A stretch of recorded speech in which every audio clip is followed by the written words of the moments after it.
What's up, Internet? My name's Nerdy. And I'm Clarus. And this is Discussing Daggerheart. That's right, we're back for week, I think this is 7 of this show.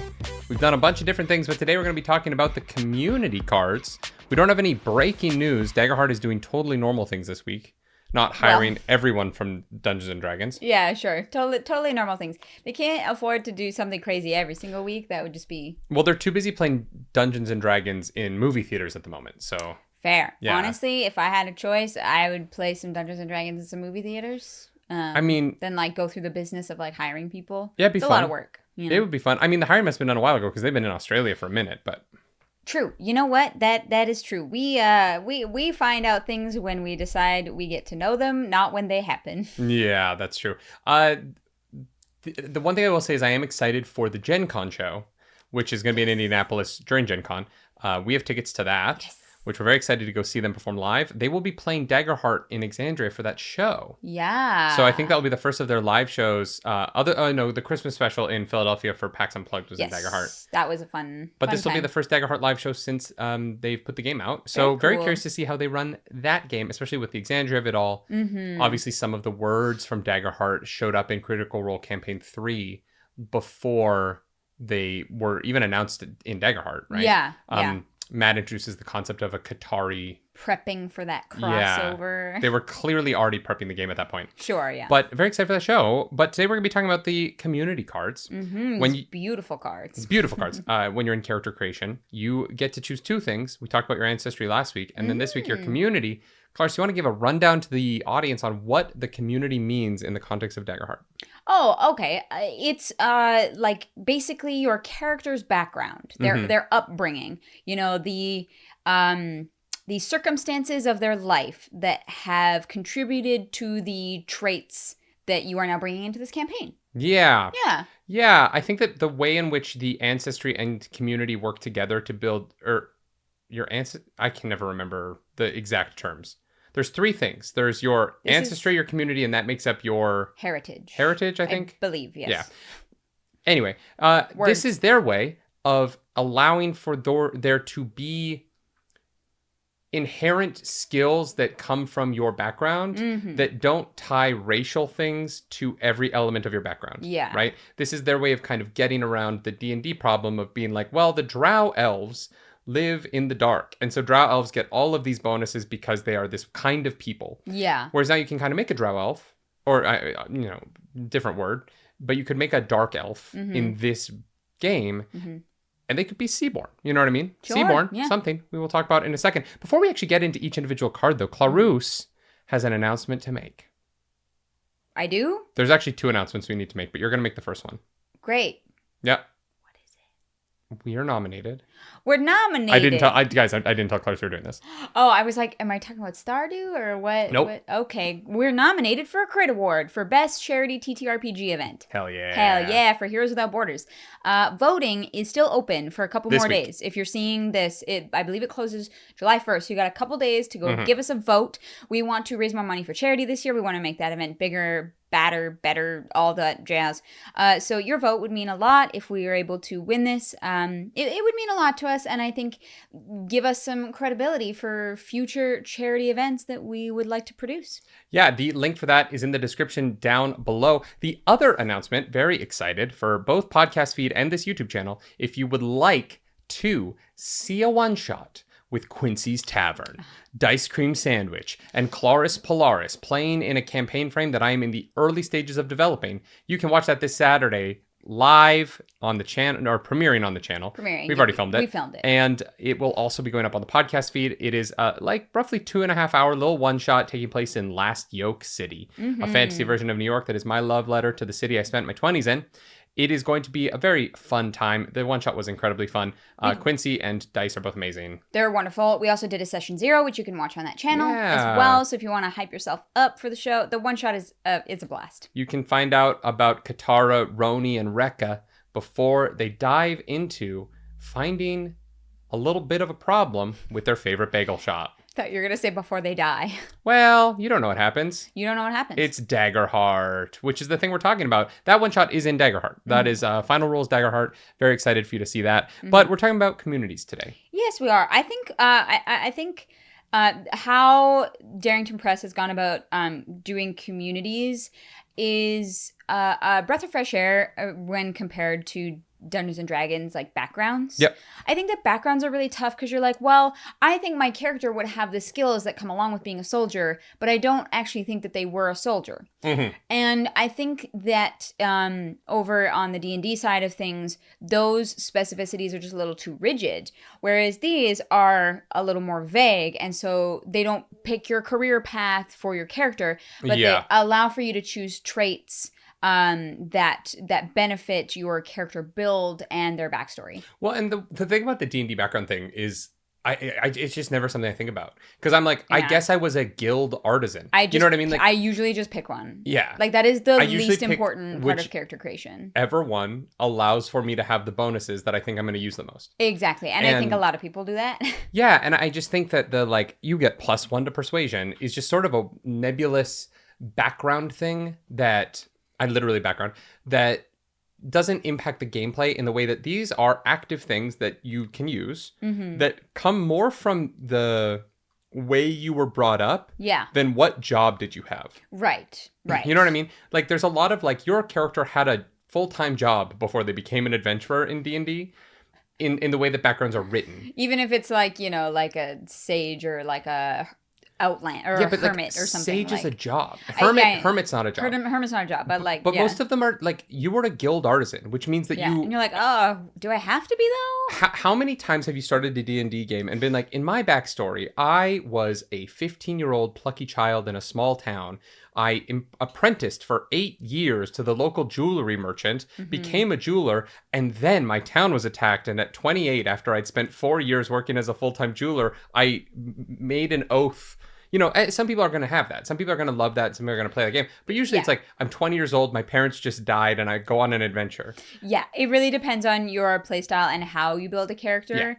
Yeah. I do think that backgrounds have a use and have a place. And I think maybe if you are, like, new to D&D and you're like, I don't know, I don't have the ideas to make a character. It's like, okay, well, I can pick like charlatan, bard, like you know, like that does make it very easy and straightforward. I think that this also does too. I don't want to talk about D&D the whole time, so let's talk about Daggerheart. We're going to talk about how I think the community system is better built to help you come up with starting points for you to build your own character. Yes. As opposed to feeling almost like a template that you're slotting into. Yes. I think that that's a good way to put it. These also, in my opinion, have a lot of opportunity for them to fit into whatever homebrew you come up with. And I think that that's a really great thing. The other thing I will say, if you play Daggerheart, the ancestries, you only get one of each card. So for each of the races, there's only one card each. In the limited edition set, at least, we did get one of each. Two of each. Community card. Or sorry, two of each community card. Two of each community card, yeah. Because there are less to choose from. So, you know, at your table, you probably have people that maybe have the same. Yeah, so this will be a shorter pod, which is good for us because our schedule is crazy this week. Do you want to get into the first one, Clarks? Let's do it. That would be Highborn. Highborn. So being part of a Highborn society means you're accustomed to a life of elegance, opulence, and prestige. Couldn't be me. Within the upper echelons of society. So your privilege is that you have advantage on rolls to consort with nobles, negotiate prices, or leverage your reputation to get what you want. Yeah. Pretty great. You know, if you're doing like, you know, I feel like a joke a lot of people make is like roll for persuasion. That is basically what this is. You get to be very persuasive towards people because you grew up in a society that is, well, in a community that is more politically minded and perhaps manipulative. Yeah, I also like that it doesn't necessarily mean that you are a highborn person, right? Like, one of the things about the way these cards are written is that you come from that community. Yeah. Just because you are highborn does not mean that you were a noble. Yeah. It just means that you know how to work Highborn people. Because the ability is specifically, you have advantage on rolls to consort with nobles, negotiate prices, or leverage your reputation to get what you want. Yeah. That can be that you were the noble. It can also be... You could have been the butler. That you know, or that you have connections among Highborn people that give you status that maybe isn't yours by birth. I think there's a lot of ways to play Highborn that, because it is the community you come from. Yeah. And that's where I think it gets really interesting, right? Yeah. What part of that community did you come from? Why do you know how to work nobles? Is it because you're one of them and you paid attention and you weren't lazy growing up like a lot of Highborn people are? Or were you maybe, a third cousin? You don't really have power, but you know how to get in the room. And you know how to be quiet when you're in the room so that it doesn't seem like you're out of place. Yeah. Like, there's different ways for this ability to be roleplay heavy and not just be, well, I'm a lord and my father has an army and I'm going to send him a letter and that army's going to show up when we get to the Briarwoods. Yeah. Anyway.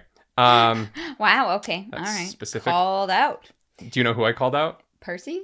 Nope. No, I don't know. Oh, no. You said attack the Briarwoods, and I just assumed. Clarice hasn't watched Critical Role. No, I've seen some of it. It's a lot. You've seen Legend of Vox Machina. Yeah, I've also seen. The audience knows what I was joking about there. Same. No, I think Highborn's great. I think it's it's advantage. It's not like a crazy ability. I also think that it's the kind of advantage that in D&D I would, as a DM, frequently gift to players because I know their backstory. Sure. And that's what this ability feels like. It feels like an advantage that just I would naturally allow people to have based on how they wrote their character. And so I think it makes sense. Yeah. It is less fun to me than other ones in this. I'm just going to spoil now. The most exciting things in this pack are the ones that I think only exist in Daggerheart. And that's an ability that I think goes across TTRPGs as a genre. Yeah, fair. Yeah. But it's a good ability. And I honestly think that I would play against the Highbornness of it. I would be a Highborn who isn't actually a noble. Yeah. I think that would be the most fun way for me to engage with the card. Yeah, that's fair. Yeah. Yeah. The next one up is Loreborn. If you are Loreborn, you are being a part of a Loreborn, or I need to start these sentences differently based on how these are written. Being a part of a Loreborn community, Loreborn community means you're from a society that favors strong academic or political prowess. Well read is your ability. You have advantage on roles that involve the history, culture, or politics of a prominent person or place. Very cool. Yeah. Yeah, I think more of a, this is very similar, I think, to Highborn in that you get advantage on a thing that relates to your upbringing, your schooling, your tutelage, that kind of vibe. Definitely. I would say this one is definitely more of a campaign ability than it is a one-shot ability or like a short campaign ability. Yes. But depending on what kind of a one-shot you're doing. But I like Loreborn characters. I like playing little fucking nerds. Would you include religion in this? Yeah, of course. Yeah. Religion would be... Yeah, I think that I'm not a religious person, but I've spent years studying religion. I think it's a part of culture, right? And yeah, 100%. Because there's there isn't really a strong religious focus on the actual rules of Daggerheart, and that it is very different in that way. Other than the Seraph class being called Seraph, which is so fascinating to me. Yeah, sure, yeah, but yeah, I would also include religion in this because your Loreborn person could be some kind of priest, right? Could be a teacher, a scholar. Yeah, definitely. That would be a very specific thing. Oh, yeah. There isn't really like there isn't a religious focused one. If someone wanted to play very religious, I would, as a DM, recommend them towards Orderborn. Okay. Which is what we're going to talk about next, just because that feels more like a religious class to me. But I think it does work for this as well. Yeah, I think it does. Yeah. Especially like playing a religious character who is interested in... I guess for me, in talking with my players, the difference would be, is your character interested in things outside of their religion, or are they indoctrinated to their religion fully? Because I don't think that Loreborn would apply to a religion that does not allow you to look outside for information, right? To pull an example people would be familiar with, Shadowheart, despite being a religious person and being very intelligent, in my opinion, is not Loreborn. Because Shar's influence is, partially she has no memories, but Shar's influence is such that looking outside of the religion for answers is banned, right? Yeah. I think that would be more of an Orderborn thing, and I would recommend my player make the choice that is closer to what their character's relationship with religion is. And what the religion itself is and how that's structured. But if you are using a, like, polytheistic religious structure, like a lot of TTRPGs use, mostly because I think they're inspired by Dungeons and Dragons, then I think that in a world where all of these gods are real, there's not really a reason not to study them all. Yeah. You know what I mean? Absolutely. Like, Greek people in ancient Greece, my understanding at least, is that a lot of them had their favorite god. You know, communities would have the god that is, like, locally the more important one, but you still pray or you still make offerings to Hades. Yeah, nobody likes Hades, but you still make offerings to him because he's real to you. Yeah. And in these worlds where these gods are literally real, where people talk to them and they show up sometimes in the sky and fight, I think that understanding all of the gods would be a priest's job. It wouldn't necessarily be their job to only know one. Yeah. Yeah, absolutely. Yeah. Yeah. Very cool. I think there's a lot of options for a character in the Loreborn community. And if you're doing a long campaign, having a character who does have advantage on history and culture and politics checks is useful. It's pretty nice. Because you're going to want those answers. Pretty useful. We already mentioned it, but the next one is Orderborn. Being part of an Orderborn community means you're from a collective that focuses on discipline or faith, and you uphold a set of principles that reflect your experience there. So they did mention faith in the Orderborn card, which is why I think that both work very well. Yeah. The benefit that you get is called dedicated. Record 3 sayings or values your upbringing instilled in you once per rest. When you describe how you're embodying one of these principles through your current action, you can roll a d20 as your hope die. This is one of those abilities I was talking about, where this only exists in Daggerheart. Yeah. The way in which this interacts with you mechanically is very specific to this game. And so, it's very character focused. It's very RP heavy. It involves you acting as your character in a really true way. Yeah. That you have to justify to your DM. You got to justify, and you got to put in the work of figuring what those things are beforehand. Yeah. I think this is very cool. It's, it's one of those things where my sort of anarchic brain bristles at it a little bit, because I like to play, people who are a little bit more outside of the order of the world. And so I think it would be, I would actually enjoy pushing myself to play a character that really does stand by this and finds I think it'd be a fun challenge. Meaning. What do you think of the ability? I like the ability. I mean, you get a whole extra 8 numbers to play with. Like, that's really, it's 24. You just roll the hope. Yeah, but you have 3 of them. Oh, yes, you get to do it. Oh, actually, no. Yeah, right. You can only use one of the 3 sayings. Yes, you describe how you're embodying one of the principles. Yeah, so you only get this once per day. Yeah. Once per rest. It's per short rest as well. Yeah. That's pretty great. That's pretty sick. It's pretty great. It also, I think, is a fun way to drive players to play their character. Right? If you've already established what these 3 things are, how does your character go about their day? How does it affect their actions? Trying to embody these things that they've decided are important to them. I also think that this game, this is one of those times when you can make a really funny campaign. And if you're an Orderborn and your order is, say you're playing Jester from Critical Role Campaign 2, right? And your order is chaos. Then when you are being chaotic, it incentivizes you to be chaotic. True. Which, look, some people are going to bristle at that and think that that's annoying. Other tables are going to have a blast with it. And so I just think that there's a lot in the idea of Orderborn I really like. I also think that the idea of record 3 sayings or values can apply to anyone playing any TTRPG. If that is something, if that is a mechanic that helps you understand your character better and play them better, I think that this card has something to take away for every player at the table, not just the Orderborn. Yeah, it really feels like a mechanic incentivization to play Daggerheart the way the game is meant to be played. Which I think is the best way for rules to exist, right? Yeah, they reinforce their game. Yeah. Yeah, really cool stuff. Yeah. Let's get into Ridgeborn. Being part of a Ridgeborn community means you've called the rocky peaks and sharp cliffs of the mountainside home.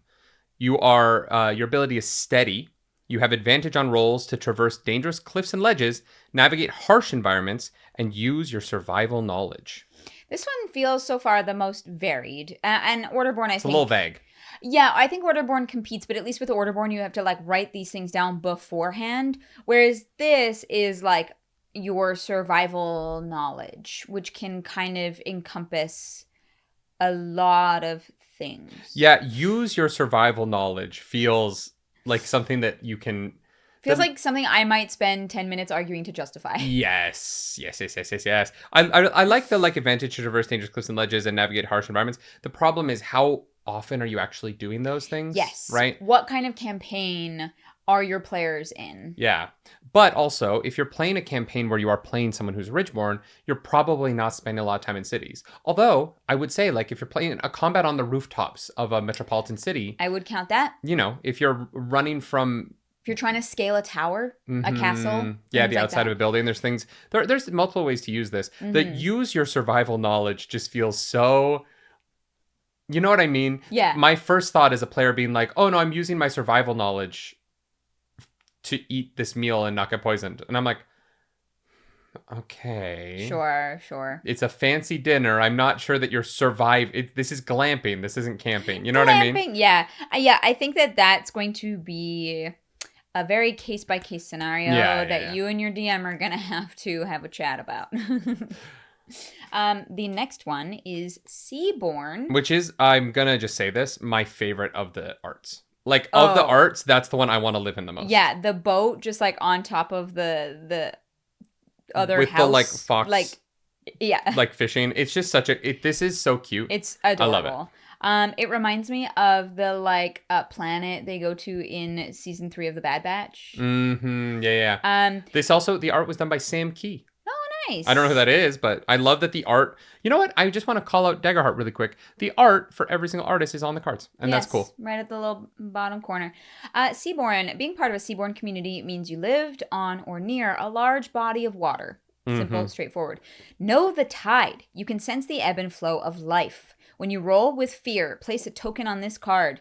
You can hold a number of tokens equal to your level. Before you make an action roll, you can spend any number of these tokens to gain a +1 bonus to the roll for each token spent. At the end of each session, clear all unspent tokens. So it's a beefy one.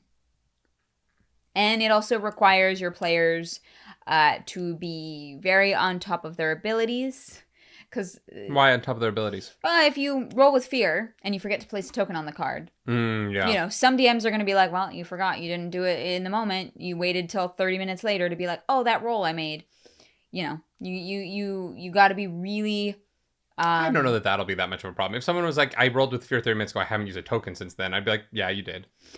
Yes. Yeah. Yes. Some people... Yeah. Less generous. But I also don't ask my players to do tokens. If you want to take a pencil and scratch out numbers on a piece of paper, I write all of this shit on your iPad. On my iPad. Yeah. So I don't use tokens for anything. I literally write this stuff. Yeah.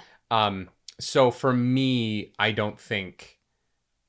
Yeah, however you're going to remember it is how you're going to remember it. Yeah. I'm not going to be the judge, jury, and executioner of I just mean you have to remember it. Yeah. Because the DM is already in charge of so many other things.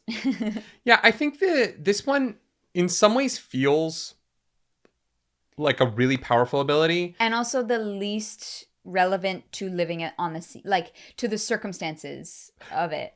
I do agree with that. Here's my pushback on that. I think that...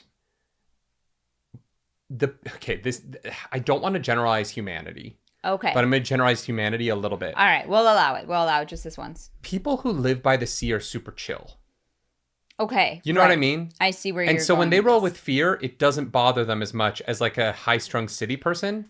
That sea air hits different. And so they take that +1 into the next roll because it just didn't bother them the way that it bothered bothered a city person. That's Okay. kind of the vibe I get from this card. Okay, so it's just a lower stress upbringing, which Yeah. allows the water to roll off the duck's back in a sense. They're just like, you Okay. know what? I rolled with fear, but I live by the sea, man.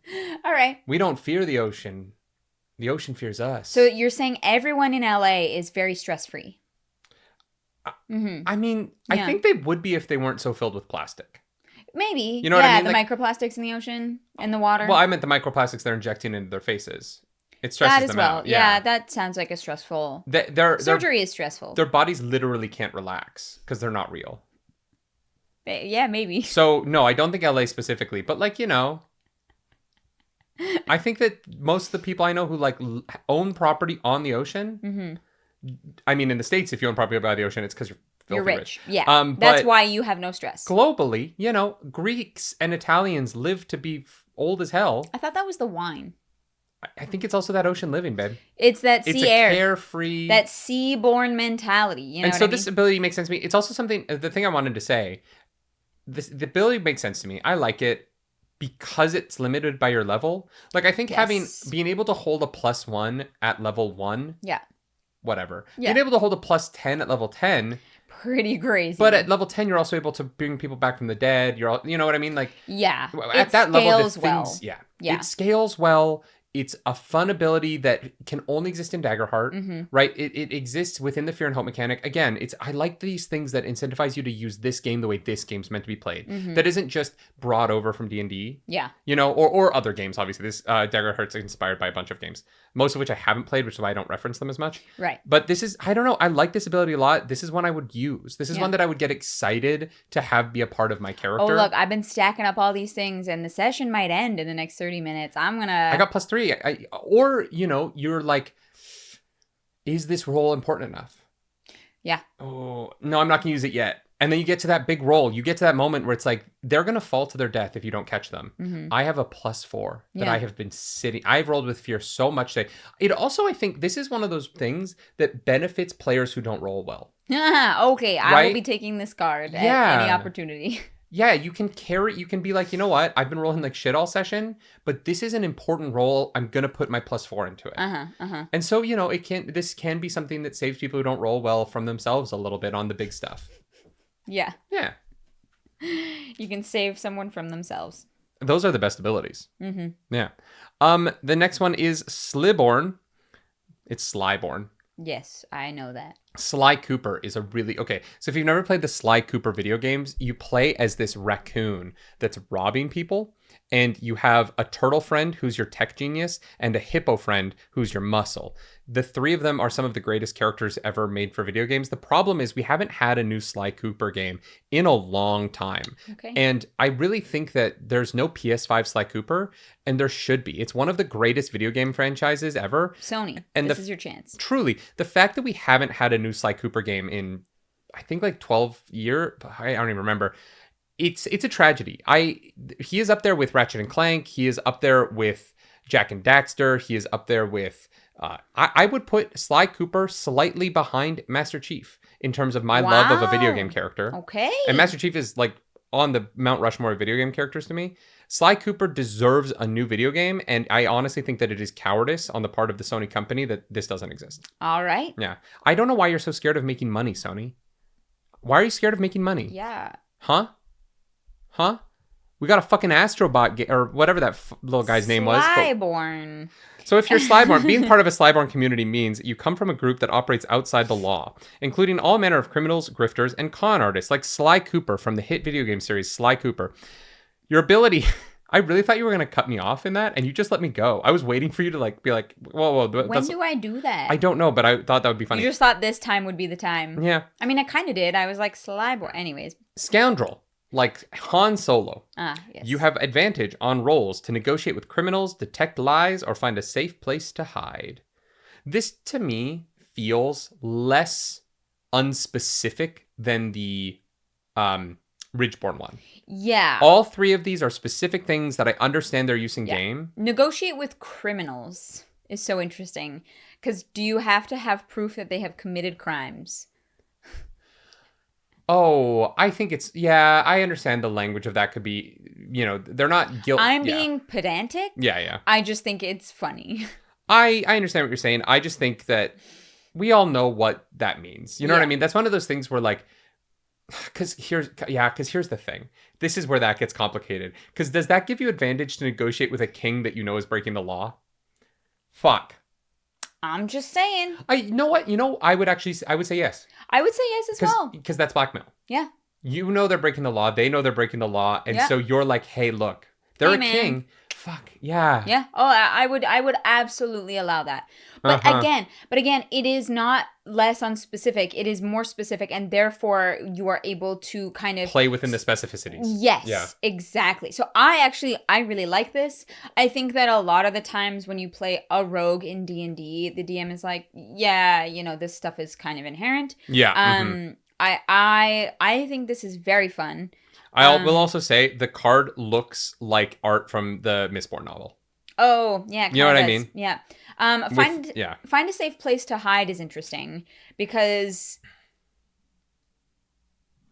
is that only in like a city setting? Or if you were out in the wilderness, does your character know how to find a safe place to hide? Yeah. I think that it's more about being raised to understand the psychology of how people search for people than it is specifically about like already knowing a spot. It is about like, oh, you know what? They're going to look here. Let's hide over here. What if That's what I would give the advantage on. What if you're being chased by an animal or a monster of some kind? I think as a DM, I would still give you the advantage.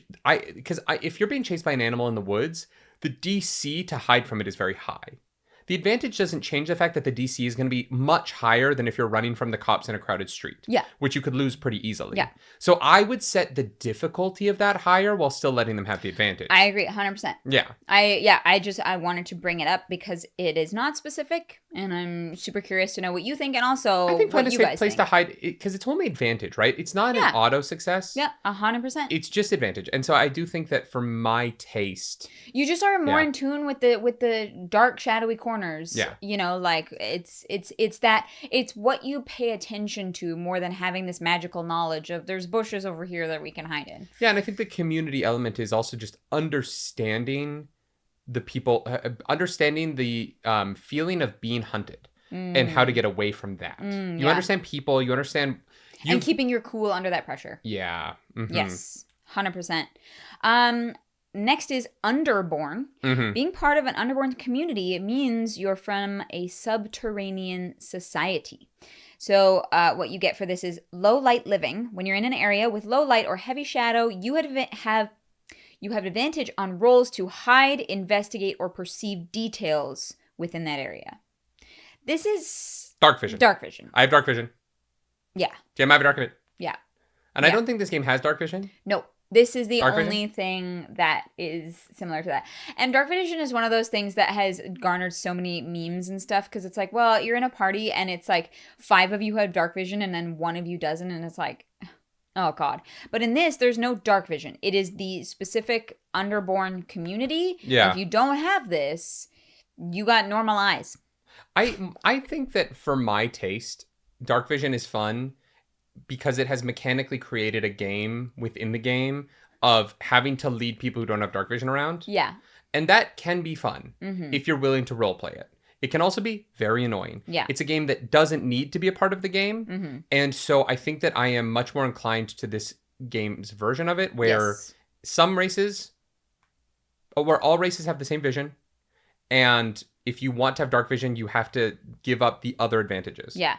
This one also gives you advantage on rolls to hide and investigate in that darkness as well. Yeah. Which is a nice, like, added extra thing. Because if it was like, well, you can see in the dark. It'd be like, okay. It also doesn't say you can see in the dark, right? It doesn't say that, like, you have dark vision to 60 feet. Which, within D&D, there's great things about that in D&D, right? Especially, like, with modern VTTs where you can set character's vision and you can literally hide things in the digital map against players. Those things are very fun and they're fun ideas.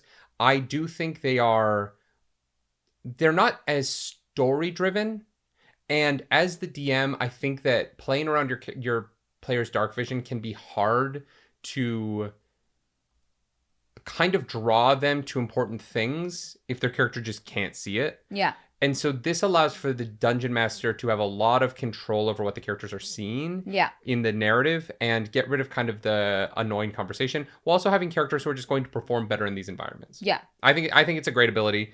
It's sort of just a general roleplay one, but if you're doing an adventuring thing, you're going to be in the dark a lot. Yeah. Yeah. Yeah, absolutely. Last two. Yeah, Wanderborn.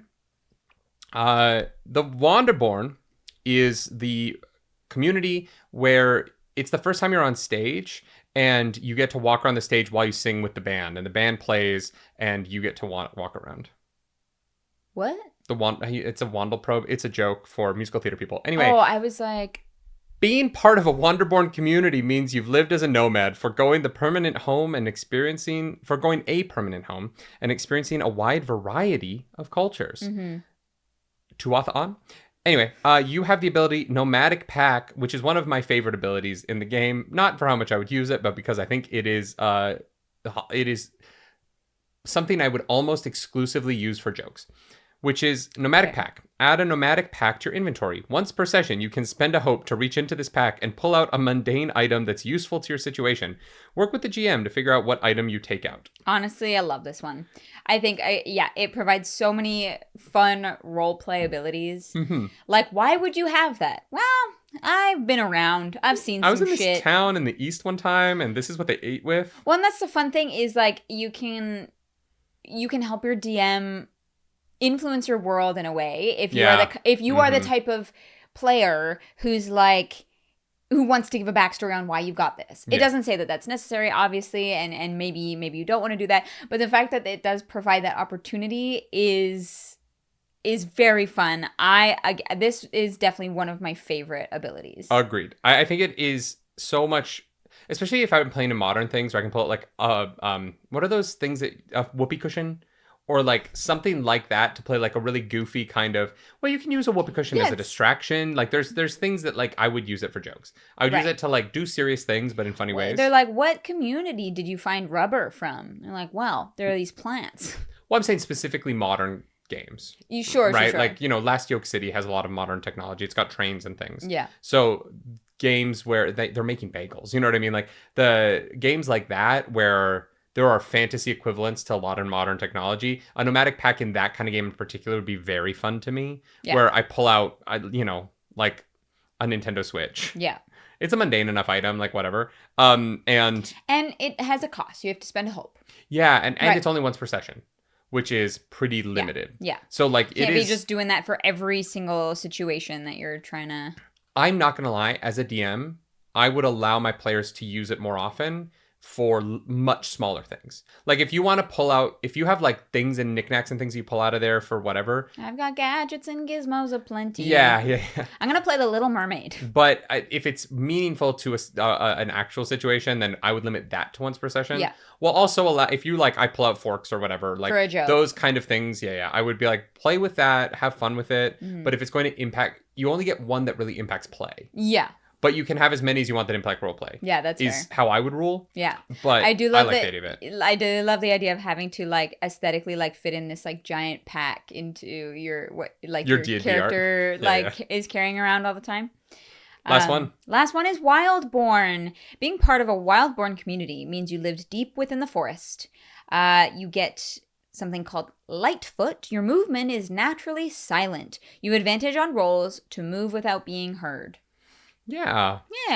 Very straightforward. Yeah, that one is definitely useful for certain classes. Useful and useful for specific campaigns. If you're doing more, I think that's useful for all campaigns. I think so too. But for example, if you're doing a more like war-focused campaign that was a lot of like fighting and combat, it would maybe be less useful than something that's going to include more subterfuge, political or sneaking or that kind of thing. Mm-hmm. So I think that if you have a game with players who really want to get into like the battles and the battle mechanics of things, you might find less use for this, but there's still going to be scenarios when it's great to have.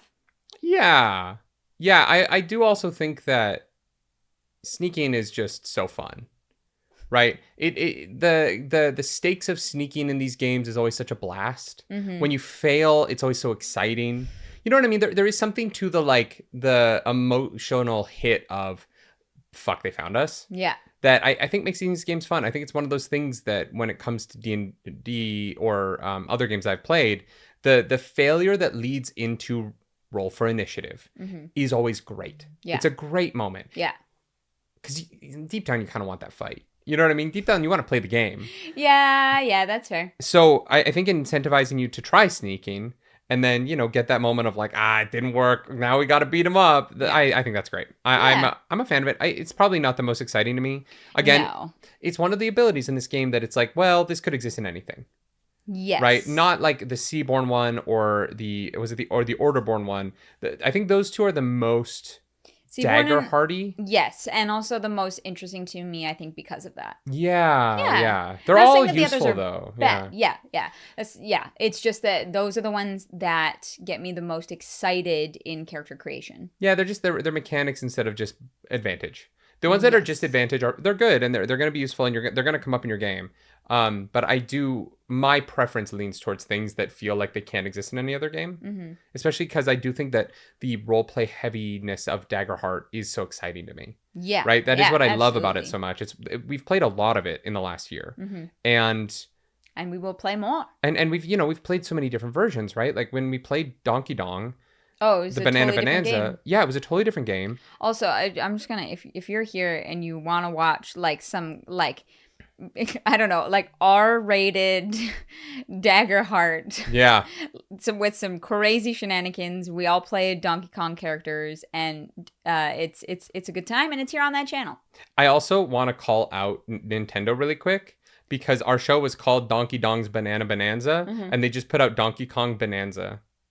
They copied us. Wow. Okay, so we are going to be suing them for $0, and there's no lawsuit because they scare me. Nintendo is frightening. Yeah. Also, the Switch 2 is pretty good. Yeah. I've been playing it a lot. It's very fun. I've only been playing Resident Evil 1 on it. So, like, I don't know that I've been using it like a Switch 2. I've mostly been using it like... Mario Kart was fun. I've been kind of using it like a Steam Deck, if I'm being completely honest. But, fuck, man, is Resident Evil 1 a good video game? There you go. Before we end this, though, that's all the communities. We got that's to the all end. of them. I just want to do a quick corrections section on last week's episode. Oh, fun. As we have made some mistakes. The big one, though... Never. The one I want to correct, we were talking about the Dracona ability last week, and I was like, you can just kind of use it. Like, there's no roll. I should have read the card myself, because... I think I read that one out loud. Yeah, but when you read it, I missed this. Yeah. Which is that you are... it says, elemental breath. Choose an element for your breath, such as electricity, fire, or ice. You can use this breath against a target or group of characters within very close range, comma, treating it as an instinct weapon. That deals D8 magic, not 8d8. That deals D8. There's no number before the D, which means that it is your proficiency number. That's how many dice you roll. D8 magic damage using your proficiency. They've added the using your proficiency a lot to these so that people understand. Yeah. But I know we were confused in earlier iterations of the game. We didn't... I said you didn't have to roll anything. But the language treating it as an instinct weapon means that you do. Yeah. So we just got that wrong. It's not as crazy as I thought it was. It doesn't just hit. You do have to roll. Yes. Which makes it totally great and normal to me. Yeah. It scales well. Like, it's something that's going to still be useful at higher levels. But... Oh, thank you. Just wanted to correct that. Make sure that if you're only listening to our show to learn about the Daggerheart, we're going to continue to talk about things. We're going to get things wrong. We are not experts on the game. We are players of the game who don't... We are not the people that are going to do all the math and, like, explain to you how Daggerheart works on a deep level. Here's how to create the most broken character ever. Yeah. We're not good at that stuff. This show is more, I think, similar to how people actually play these games. I shouldn't say that. How the majority of people will play these games, which is that you have your emotional understanding of the rules as you read them. Yeah. And you implement them as best you can. Yeah. And so we're just kind of giving our thoughts as we go through the game and as we try and get to know it better because we want to produce more content in it. And so by the time we do that, we want to know the game better. So I'm sure in Last Yoke City, the audience is going to be like, you fucked this up. And I'm like, look, we had fun. I don't care. Yeah, it's new, and I think that with D&D specifically, it's something that a lot of us had played for so long, that like some of the mechanics of that are like almost Ingrained. Yeah.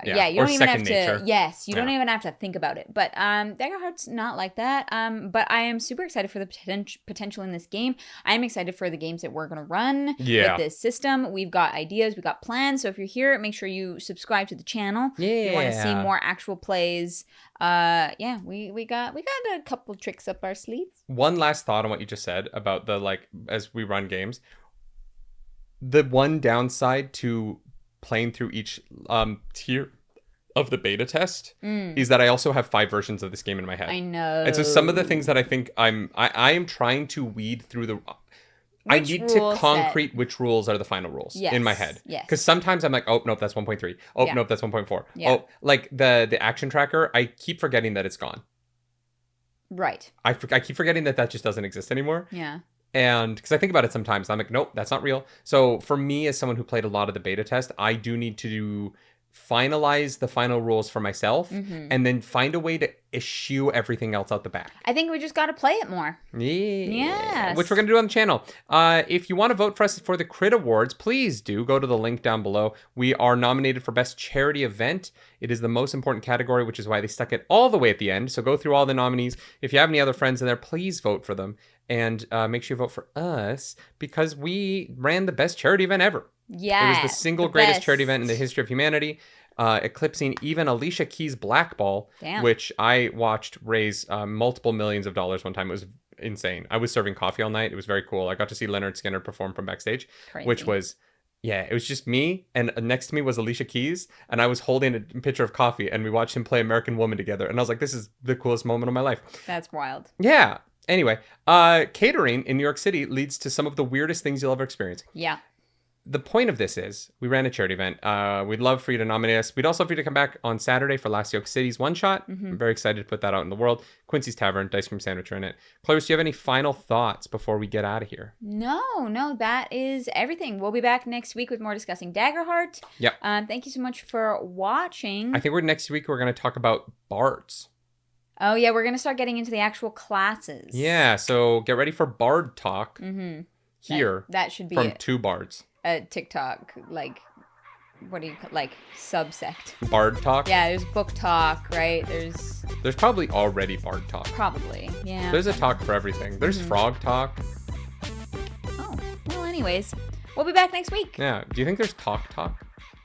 Do something nerdy tonight, y'all. Bye, guys. Bye.